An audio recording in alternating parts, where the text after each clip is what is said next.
Hello mga kalakay, sana namang mapagpalang araw po sa inyong lahat.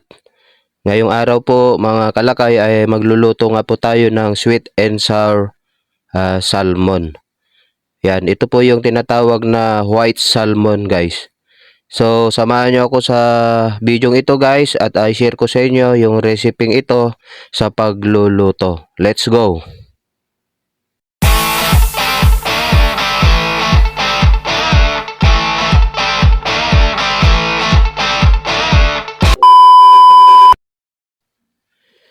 Ito nga po guys yung ating ingredients sa ating lulutuing sweet and sour white salmon.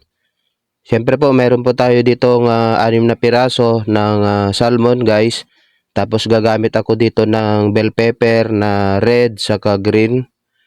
And then may hiwa na tayo ditong carrot. Tapos meron tayong asukal dito at sibuyas.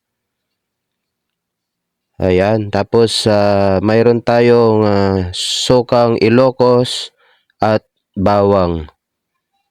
At syempre hindi mawawala yung ating ketchup guys.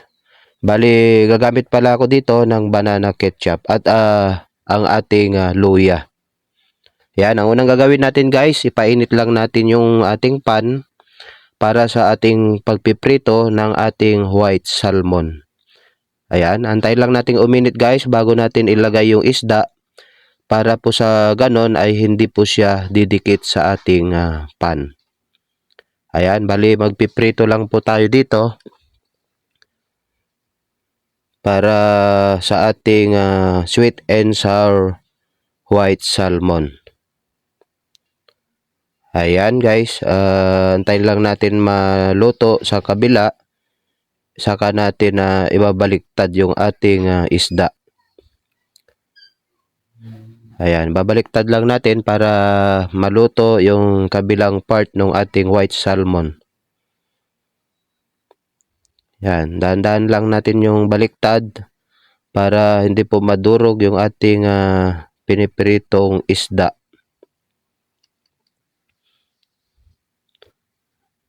Ayan. Bali mas maganda yung pagkaprito kasi ay mas maganda po yung outcome ng ating nilulutong sweet and sour white salmon guys. Ayan, para maluto yung sa kabila baliktarin muna natin. Ayan po siya. At ito na nga, luto na nga po yung ating white salmon. So isi-set aside lang po natin. Yan, ilagay lang po natin sa isang lagayan. Bali, maganda po yung pagkaprito po ng ating white salmon, guys. Ayan, bali, tatabi lang muna natin to guys. Para sa ating preparation ng ating sauce. Ayan, bali, mag-add ako dito ng mantika para sa ating paggigisa. Yan, bali unahin ko dito guys yung ating bawang. Yan, hindi na natin kailangan ng toasted na gisa yung ating bawang. Yan, haluin lang natin. Tapos susunod na nga natin dito yung luya. Mainam po na may luya guys para pantanggal din po ng lansa sa ating niluluto.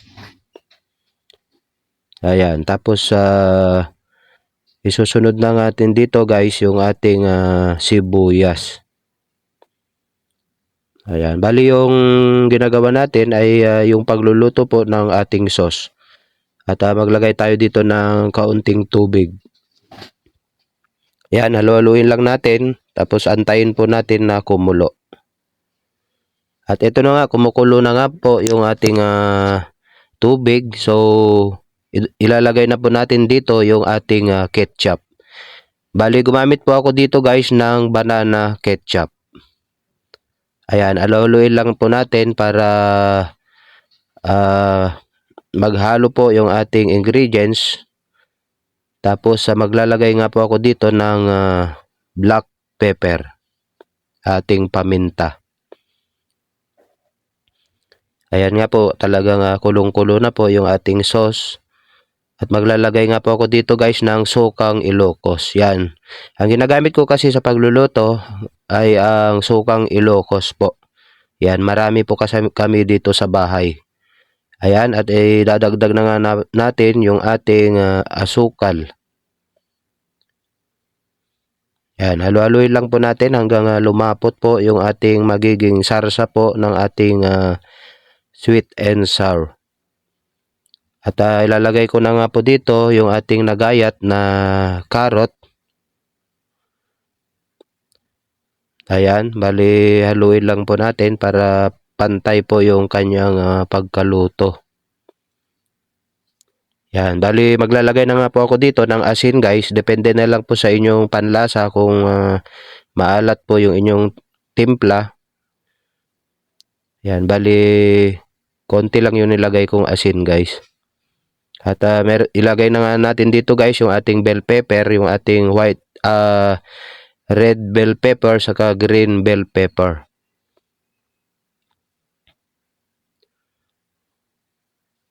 Ayan, kulong-kulo na nga po yung ating sauce guys. At gagawin ko dito, i-set aside ko lang muna. Ayan, ilalagay ko lang sa isang pinggan para po sa ating isda mamaya maglalapat po sa ating pan. Ayan, bali babalik ko lang po yung ating prinitong white salmon kanina sa ating pan. Ayan, bali ilalagay lang natin tapos ibabalik lang natin po yung ating sauce. At sa ganun po ay pumailalim po yung ating isda at yung sarsa po ng ating niluluto ay manunuot po sa ating isda. At ayan na nga po, magantay lang po natin ng mga 2 minutes po ito guys at maluluto na po ito. Ayan nga po guys, after 2 minutes, ito na nga po yung outcome po ng ating nilutong sweet and sour white salmon. Ayan, ang sarap nito. I-try nyo po ito guys sa inyong mga tahanan at alam ko mapaparami talaga kayo ng kain nito. Ayan, salamat guys sa inyong suporta at God bless po sa bawat isa.